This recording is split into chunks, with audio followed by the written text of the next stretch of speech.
Olá, hoje a gente vai analisar um tema que parece se repete bastante lá em Jucuruçu, né? Pelo menos é o que diz um artigo do Jucurunet. A ideia é entender essa história de possíveis desvios de verba que, segundo a fonte, formam quase um ciclo vicioso por lá. E como isso afeta as pessoas, claro. O artigo fala de um sentimento forte, sabe? De revolta, de decepção mesmo, que a população sentiria a cada nova prefeitura.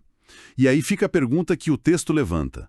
Por que, olhando por essa ótica do artigo, os prefeitos de Jucuruçu acabam assim consistentemente terminando o mandato com suspeitas de má gestão do dinheiro público? É importante, muito importante dizer que tudo que a gente vai conversar aqui é baseado só no que está escrito nesse artigo do Jucurunet, tá? São as alegações e informações de lá. Bom, vamos lá. O texto não é vago, não. Ele dá exemplos concretos de dinheiro que teria, assim, desaparecido. Cita, por exemplo, 27 milhões do Fundeb, aquele fundo para educação básica, né? E isso na gestão da ex-prefeita Uberlândia Pereira. E segundo o artigo, ninguém sabe para onde foi esse dinheiro. Sumiu. Exato. É um valor bem expressivo, né? E o texto não para aí. Não mesmo. Fala também de 7,5 milhões de reais. Esse dinheiro era verba emergencial por causa daquela enchente de 2021. O artigo até menciona que a informação do recebimento dessa verba veio do deputado federal Cláudio Cajado.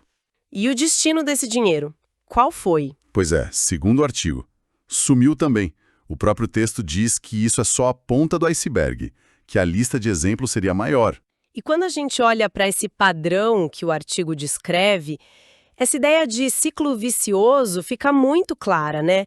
O texto pega esses casos específicos, como o do Fundeb e o da enchente, e usa para reforçar a ideia maior, a ideia de que essa suposta corrupção trava o desenvolvimento de Jucuruçu. Mesmo a cidade tendo potencial, sabe? Fica esse contraste. Entendi. Quer dizer, o dinheiro some e a cidade não anda. Basicamente isso, segundo a narrativa. O artigo descreve as consequências. Obras que não começam ou param na metade. Serviços básicos, tipo saúde, educação, infraestrutura, tudo muito precário. A fonte sugere que o dinheiro público acaba indo embora, assim, por caminhos tortos.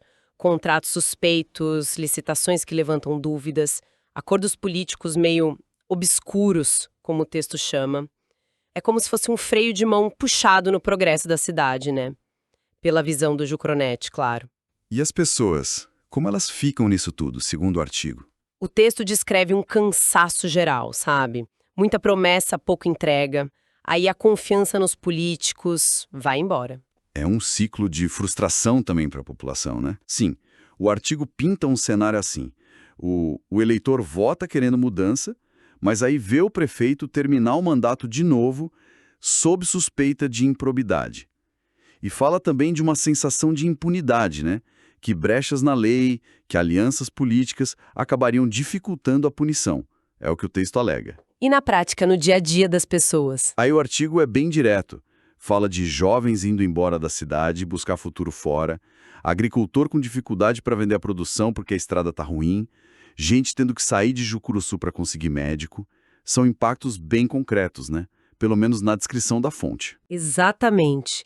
E essa realidade difícil, essa falta de serviço, de oportunidade que o artigo descreve, leva o próprio texto a questionar mais fundo. Ele pergunta, né? Será que a culpa é só de quem está na cadeira de prefeito? Ou será que é algo maior, mais enraizado? Uma cultura política que mistura poder, vaidade e corrupção. É a reflexão que o artigo propõe. É uma pergunta pesada. Sim. E diante disso, o texto não fica só na crítica. Ele aponta um caminho ou pelo menos uma necessidade.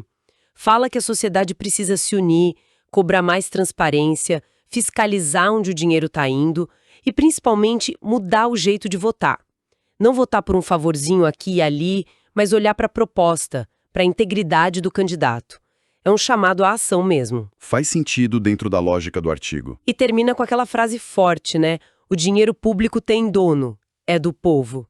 Bem enfático. Frustração da população, desenvolvimento travado.